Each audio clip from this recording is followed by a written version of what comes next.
নমস্কার বন্ধুরা, আজকে সকালটা শুরু করলাম বাজার যাওয়ার একটা ব্লগ দিয়ে। আজ রবিবার, সকালবেলা বাজার চলে গেলাম। চতুর্দিকে প্রথমে আগে ঢুকে আমি দেখে নিই কোন মাছের কী রেট, কারণ মাছ বাজারটা আমার ঘুরতে খুব ভালো লাগে। কোন বাজারে কি মাছ রেট দিচ্ছে, তো বড় বড় ভেটকি, আজকে মাছের প্রচুর আইটেম ছিল। বড় বড় ভেটকি, পমফ্লেট, হ্যাঁ মানে পমফ্লেটগুলো ছোটো হলেও একদম তাজা পমফ্লেট, তোপসে, বড় বড় কাতলা, আর মাছের রাজা ইলিশ তো আছেই।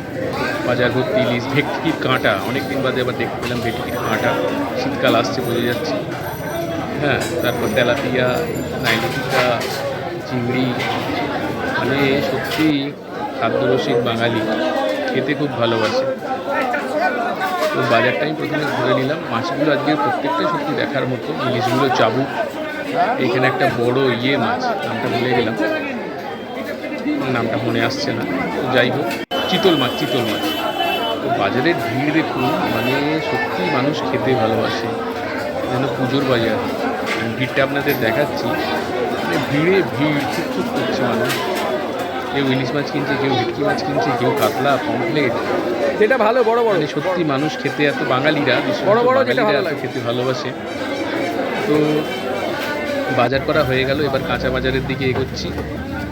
কাঁচা বাজার দেখছি সব সবুজ সবুজ শাক পাতা ভর্তি।